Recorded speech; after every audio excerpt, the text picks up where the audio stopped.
Salut tout le monde, c'est Olétif, bienvenue sur cette nouvelle vidéo. Aujourd'hui je vais vous parler du régime cétogène et plus particulièrement des familles de noisettes qu'il faut privilégier. Si tu me découvres avec cette vidéo, je m'appelle Léo, ça fait plusieurs mois que j'ai décidé de prendre mon alimentation en main. Sur cette chaîne, je te donne des conseils sur le long terme pour pouvoir mettre en place une alimentation saine en te présentant les produits les plus bénéfiques.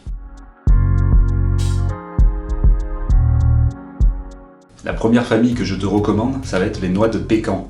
Tout simplement parce qu'elles sont riches en oméga 9 et aussi parce qu'elles ont une teneur extrêmement faible en glucides.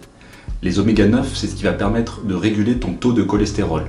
Ça va réduire le taux de mauvais cholestérol et évidemment garder le bon pour avoir une meilleure santé cardiovasculaire. C'est aussi l'une des familles de noisettes qui contient le plus de bonnes graisses. 70% des bonnes graisses proviennent de cette famille de noix. Pour être plus spécifique, ce sont donc tous ces éléments qui concernent les oméga 9 avec aussi l'acide oléique. Et du coup, par rapport au régime cétogène, les noix de pécan pourraient te permettre d'éviter les mauvaises graisses qui pourraient potentiellement te déclencher des réactions inflammatoires et ça va aussi te permettre de gérer les bons lipides.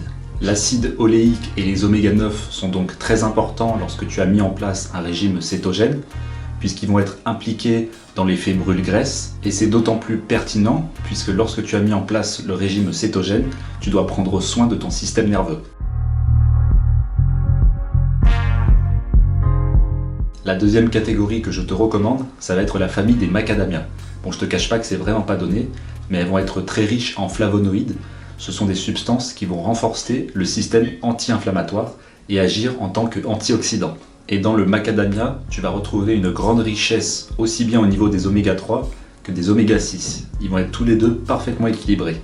Et les oméga 3, c'est ce qui va permettre de bien gérer le taux de cholestérol, encore une fois, d'éviter également la formation de caillots dans le sang, et ce serait aussi lié à l'équilibre émotionnel. Quant aux oméga 6, ils vont permettre de diminuer la pression artérielle et globalement améliorer la santé du cœur. Ils vont aussi être un acolyte avec la peau, puisqu'ils vont permettre l'élimination des toxines et aussi la facilité d'absorption des nutriments avec l'épiderme. Et il y a un autre point très important, dans le macadamia, on va retrouver des oméga 7. Ils vont être alliés avec les oméga 3 et permettre ensemble de bien fonctionner et de réduire les inflammations.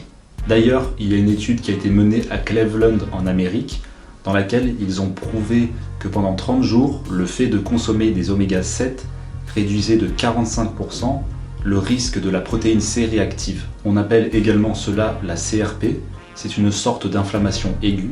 Si ça vous intéresse pour l'étude, je vous mets des liens en description.